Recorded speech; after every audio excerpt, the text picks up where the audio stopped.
Ya, kita lanjutkan saudara, bagaimana menyikapi aturan kampanye Pilkada 2020 di tengah pandemi yang kampanye secara langsung mendatangkan massa itu tidak boleh. Nah, saya tadi mau ke Mas Imam terlebih dahulu berkaitan dengan ini, Mas Imam.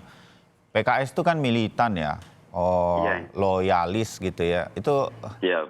bisa dikendalikan nggak nih? Dalam artian eh, protokol kesehatan loh gitu. Nah, teman-teman tuh pada mau mengerti itu nggak? Nah, hal semacam itu tuh benar-benar bisa nggak? Jangan kemudian nanti mereka jadi alasan gitu loh, Mas Imam, sehingga kemudian Iya, iya. akhirnya datang dan akhirnya jadi melanggar. Udah itu sanksinya, aduh itu masuk ujung jari. Nanti saya minta tanggapan dari Mas Adi mengenai sanksinya. Silakan Mas Imam, bisa nggak nih mengendalikan itu? Iya, Mas Bayu dan Mas Adi tadi udah kampanye buat saya tuh tadi. Kesehatan, kesehatan nomor 1, pilkada nomor 2, insya Allah. Oh, Terima kasih Mas Adi. Saya baru dengar itu, Pak. Tadi saya rekam soalnya. oh gitu ya. Oke, baru 2 hari soalnya, belum kedengeran jadinya. Iya, Lanjut, Mas Imam. Ya, kami memang sebelum kampanye, kami akan menghubungi warga ataupun masyarakat yang akan mengundang kami. Kami sudah bilang di awal melalui Darling dulu ya, bahwa tolong kepada warga yang ingin datang, pertama dibatasi, kedua patuhi protokol kesehatan dengan menggunakan masker dan menjaga jarak dan sebagainya. Gitu. Ya. Insya Allah kalau kader PKS, kalau kader PKS itu taat. Semuanya taat apa yang diperintahkan oleh partai, insya Allah taat dia. Dan cenderungnya memang mengikuti perintah apa yang diperintahkan oleh tim sukses. Jadi nggak ada tuh kita bilang hadir 20 terus mau hadir jadi 30. Tidak. Kami hadir 20, kami hadir 20. Tidak ada 30. Itu ketaatan kami di situ gitu. Yang kedua, memang tadi dikatakan bahwa pertemuan dialogis yang menghadirkan massa sampai 20 orang ini sangat sedikit. Itu sangat jika diperlukan saja. Oh, lebih begitu. lebih dipentingkan kami menemui tokoh-tokoh, silaturahmi kepada tokoh agama, kepada LPM, kepada RW, kepada RT yang dimungkinkan baik oleh kader, baik oleh paslon ya, saya maupun Kiai Muhammad Idris, maupun oleh partai pengusung dan para komunitas yang juga banyak mendukung kami. Kami memberikan APK untuk bersosialisasi terhadap apa yang ingin kami sampaikan. Insya Allah mereka sudah kami didik, sudah kami latih semuanya, apa yang harus disampaikan, apa yang harus diberikan penjelasan, dan atribut apa APK saja yang diberikan kepada mereka. Jadi janji nih ya Pak Imam sama Pak Idris, jangan sampai ada pelanggaran kalau melakukan pertemuan langsung, betul-betul dibatasi, gitu kira-kira ya. Iya, betul. Saya simpan janjinya, saya rekam di Kompas TV. Siap, Mas Bayu. Ya, kalau Pak Pradi gimana? Hal-hal yang berkaitan ini bisa, sebab udah berapa tadi di awal waktu pendaftaran, sambil lewat aja orang pada ngikut. Nah yang kayak begitu tuh bisa nggak dikendalikan Pak Pradi dari seluruh tim sukses itu, supaya kita bisa menyayangi masalah kesehatan nih di Depok. Udah oranye, kalau bisa lebih turun lagi, Pak Pradi. Ya inilah harapan baru terhadap suasana baru di Kota Depok. Begitu antusias masyarakat kepada kami, ya hegemoni teman-teman PKS sudah 3 periode, ya mungkin sekarang masanya kami ya untuk berganti ya, kira-kira gitu. Mohon maaf nih Mas Imam. Ya ini kita ya. Pilkada ini kita lewati dengan santun, ya. Coba mengajak masyarakat untuk tetap semua bersahabat. Nah, persoalan ini tadi kami juga demikian. Yang namanya antusias masyarakat pengen lihat paslonnya, tidak bisa dipungkiri Mas Bayu. Iya. Saya ngerti itu, tapi bisa diatur nggak supaya mereka mengerti nih ada protokol kesehatan gitu. Sepakat. Maka tadi dengan metode-metode yang kami sampaikan, dengan pertemuan terbatas di kediaman kami, atau tokoh masyarakat, ya coba kadang kita undang di dalam undang, oke sepakat 10-20 orang, tapi kadang-kadang ada juga yang pengen minta selfie kepada kami. Ya. Iya ya. Oke. Nah, selfie ini bisa lebih dari 30-40 orang. Tapi yang pasti kami selalu mengingatkan di dalam sosialisasi kami kepada masyarakat bahwa pandemi COVID-19 ini nggak main-main. Ya, pandemi COVID ini yang menjaga adalah kita semua. Jadi bukan kami sebagai paslon, tetapi juga kita mengajarkan, mengedukasi masyarakat bahwa kesehatan itu penting. Ya. Jangan sampai ada kluster-kluster baru. Dan yang pasti kami taat dengan aturan yang diberikan oleh kesehatan. Itu sih untuk Kota Depok sangat penting karena Depok kan sempat jadi klaster, turun, naik lagi jadi salah satu yang penyumbang COVID positif. Nah ini yang mesti dijaga di pilkada ini. Ini juga janji ya dari Pak Pradi dan Mbak Afifa ya nanti ya. Jangan ada pelanggaran protokol kesehatan. Malu-maluin lah buat Depok kalau hal ini terjadi. Boleh ya saya bilang gitu Pak Pradi? Siap. Ya, sepakat sekali Mas Bayu. Ya, kita jaga bersama-sama lah dalam hal ini. Betul. Nah, dua pasangan calon ini udah janji sama Kompas TV. Saya simpan juga, saya rekam. Mudah-mudahan nggak terjadi di Depok. Karena Depok penting. Kalau Depok tinggi, Jakarta kebagian juga itu jadi tinggi juga. Saya ke Mas Adi sedikit, Mas Adi. Sanksinya nih ringan sih. Saya kalau jadi paslon begitu, saya dengan Adi di Depok gitu mencalonkan. Mungkin kita langgar-langgar juga ya nggak? Orang sanksinya cuma kalau nggak ditegur, kemudian dapat peringatan tertulis. Gimana, Mas Adi? Ya, setuju. Ini kalau melihat sanksinya bukan hanya ringan, tapi setengah hati ya. Karena hakikat pilkada politik itu adalah kompetisi. Nggak ada ceritanya pilkada itu seperti majlis taklim, adem, lurus. Nggak ada cerita, Mas Bayu.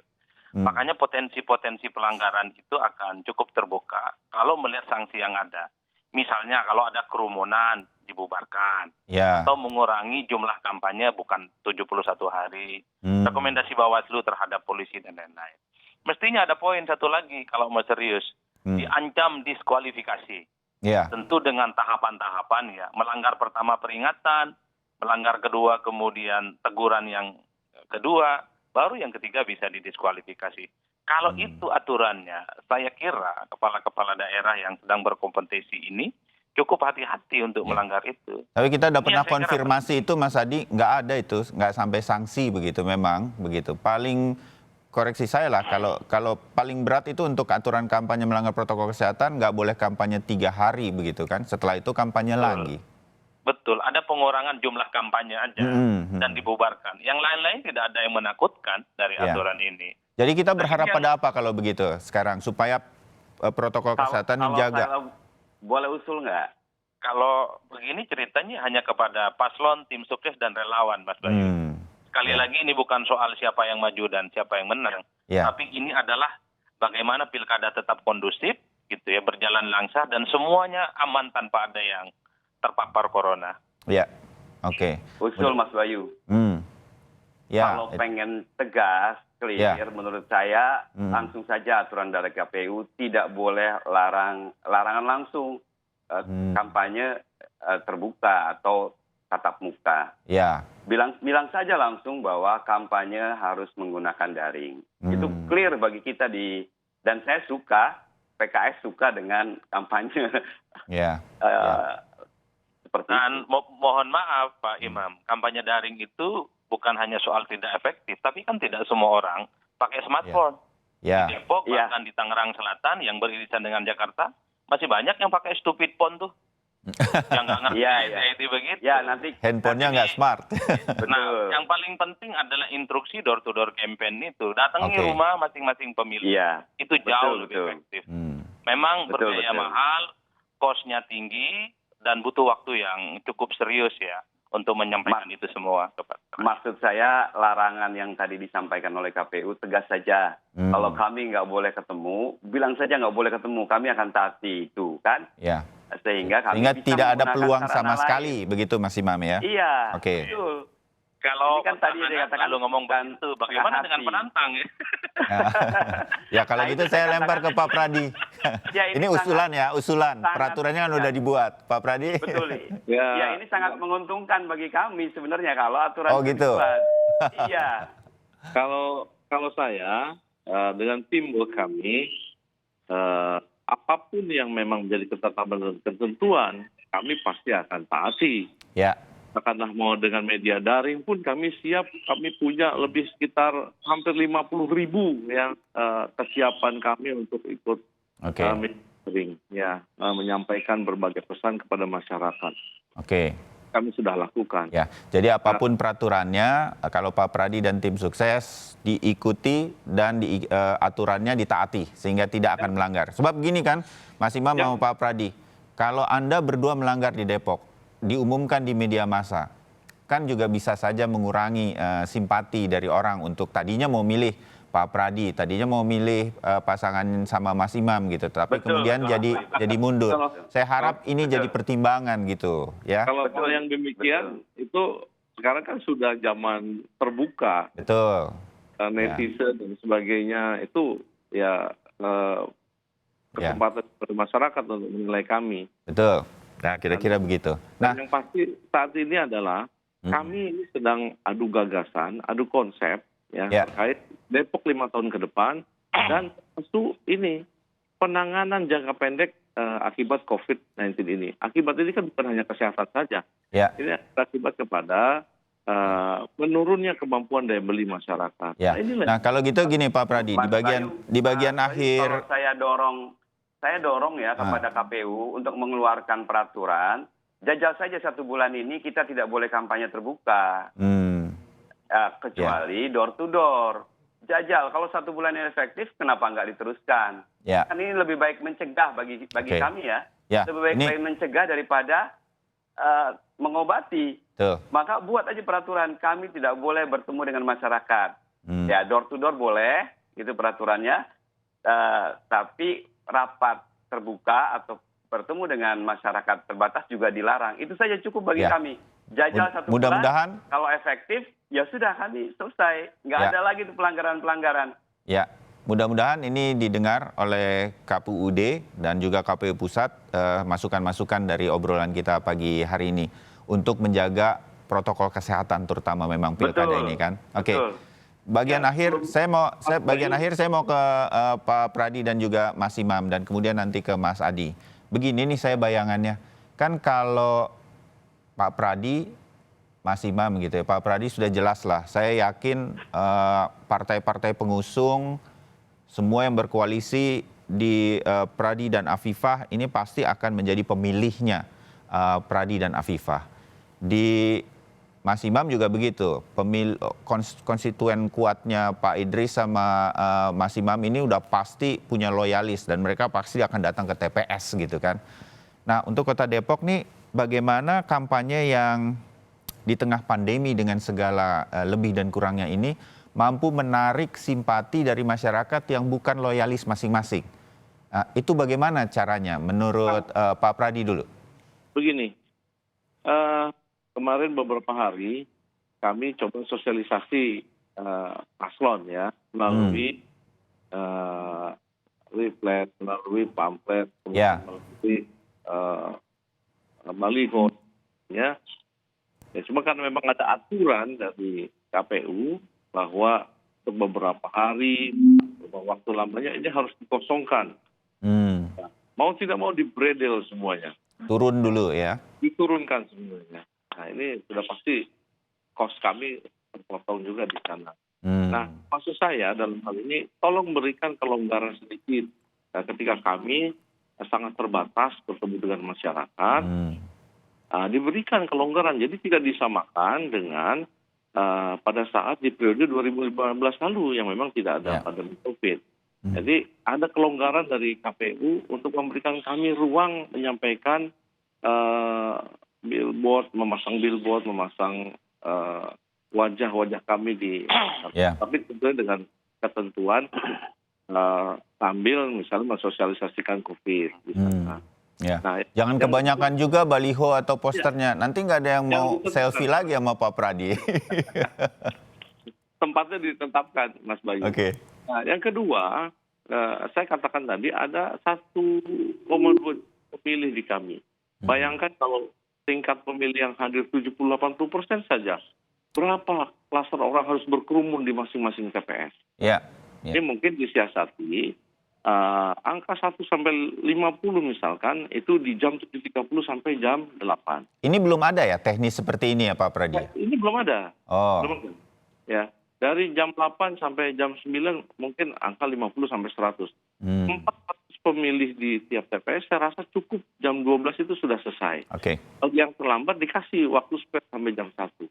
Ya. Nah, ini Oke. upaya-upaya ini dimengerti dan mudah-mudahan ini jadi masukan lagi untuk KPU dan KPUD. Pak Pradi, gimana caranya Pradi Afifah menarik perhatian? Bukan hanya dengan memasang foto dan lain-lain untuk pengenalan begitu, tetapi mereka tahu ini Pradi Afifah ini apa sih programnya, apalagi yang akan dilakukan sehingga orang yang bukan di koalisi partai atau apa segala macam akhirnya mau memilih Pradi Afifah. Itu apa dalam benak Pak Pradi? Ya, saya dengar tapi banyak saya. Halo? Halo, silakan. Ya. Masih? Ya, kami menggunakan media-media seperti Facebook, YouTube ini berikan cerita-cerita tentang visi misi kami, kondisi kami. Saya pikir proses seperti sekarang masyarakat lebih banyak menggunakan gadget, ya. Ya. Nah, menguntungkan juga di jumlah konstituen kami yang begitu banyak, kami gunakan media-media WhatsApp sebagainya, dan yang berikut adalah yaitu tadi pesan-pesan berantai, ya. Dan yang penting Mas Bayu, ya kita sepakat ini dengan Mas Imam, ya dengan Pak Idris semua kita hindari ya isu-isu dan lain sebagainya yang mungkin tidak ada dalam ranah pemilu kada ini. Jadi ini juga cantik. Terima kasih banyak kalau kemudian ada kesepakatan di antara paslon mengenai isu-isu yang tidak perlu untuk demokrasi. Saya pindah ke Pak Imam supaya kemudian saya berimbang juga. Kalau Pak Imam bersama Pak Idris, apa yang akan dilakukan agar masyarakat yang bukan die hard fans, bukan loyalis begitu, juga bisa tertarik untuk akhirnya datang ke TPS dan memilih Idris Imam? Apa, Mas Imam? Iya, Mas Bayu, sekali lagi kami berkampanye, berstrategi sesuai dengan hasil survei kami. Jadi nggak usah khawatir, Mas Bayu. Insya Allah kami sudah pegang bagaimana cara mempengaruhi masyarakat, mempengaruhi warga untuk memilih kami dan datang ke TPS. Yang paling tadi yang disampaikan oleh Mas Adi, itu salah satu strategi kami adalah door to door yang memang sudah. Ini kedengeran nggak ya? Kedengeran. Ya. Oke. Mohon maaf buat Mas Imam sama Pak Pradi kalau ada trouble gambar, tetapi suara tetap masuk ya. Silakan. Oke. Ya, tadi saya katakan bahwa apa yang disampaikan oleh Mas Adi adalah salah satu strategi kami. Dan itu yang menjadi utama ya, door to door. Pasukan PKS, militansi kader, soliditas struktur, merupakan pasukan berani mati yang datang ke seluruh warga Kota Depok. Baik dia yang sudah bermerek partai yang mendukung koalisi lain, maupun apalagi yang mendukung koalisi kami. Itu PKS terkenal dengan itu. Dan kami dari hasil survei memperlihatkan, ternyata yang memilih dalam pilkada ini tidak identik dengan partai pendukung. Ya, kami mendapatkan data itu. Oh, begitu? Partai yang mendukung Bang Pradi, ya ternyata dalam pilkada Depok 2020 ini memilih pasangan Idris Imam nomor 2. Kami punya datanya detail gitu. Dan kami punya data juga mana yang kami harus lakukan kampanye kepada warga, karena kami sudah punya petanya, mana peta yang sudah hijau bagi kami, mana peta yang masih merah yang kami harus lakukan sosialisasi. Jadi clear bagi kami di pasangan Idris Imam nomor 2 di pilkada.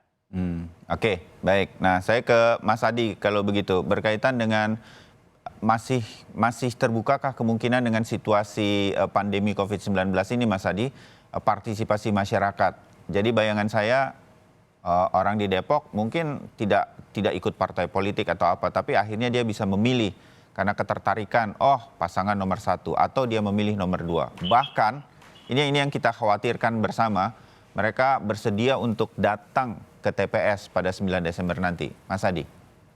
Kalau dibaca rata-rata umum, saya kira tingkat partisipasi akan rendah, Mas Bayu. Saya kebetulan bulan ini survei di Tangerang. Oke. Angka partisipasi itu di bawah 50% loh. Oh. Artinya orang yang merasa yakin akan datang ke TPS itu di angka sekitar 49%. Ya. 85%-nya itu tahu ada pilkada. Tapi mereka tidak otomatis datang ke TPS. Nah, tentu soal klaim tingkat partisipasi rendah itu based on data. Saya nggak tahu Depok ya. Karena sempat zona merah. Saya juga hampir memprediksi tingkat partisipasi yang cukup rendah. Nah, bagaimana caranya partisipasi ini tinggi? Ya tentu sangat tergantung bagaimana mobilisasi para kandidat. Setuju. Yakinkan mereka datang ke TPS, aman, sehat, dan tidak akan terpapar virus. Yang kedua, yakinkan juga bahwa pilkada kali ini janji politik mereka hanya spesifik bicara tentang terkait penanganan corona, bukan yang lainnya. Bahkan kalau perlu bikin fakta integritas hitam di atas putih. Ya, kalau terpilih ini Betul. fokusnya mengenai COVID-19 begitu ya? Betul, kalau mau ekstrim, janji politik ini akan dilaksanakan. Jika tidak dilaksanakan, siap mengundurkan diri di tengah jalan. Itu menarik. Kalau Pak Pradi sama Mas Imam keluar fakta integritasnya, saya sama Mas Adi pindah ke Depok. Benar nggak, Mas Adi? Pindah ke Depok, betul. Minimal lampu merahnya ada lagu dangdutnya. Pak Pradi udah siap ya? Harus bisa nyanyi, Pak. Oke, ini masukan-masukan. Tapi saya mau memberikan sebagai penutup, saya mau membacakan halaman 4 harian Kompas hari ini, ujian demokrasi saat pandemi. Pak Pradi, Mas Imam, dan juga Mas Adi. Sebagian besar negara yang menggelar pemilu saat pandemi kemudian mengalami kenaikan kasus baru COVID-19. Korea Selatan satu-satunya yang terhindar dari kecenderungan tersebut karena Korea Selatan itu menggelar pemilu setelah ada tren laju infeksinya cukup menurun.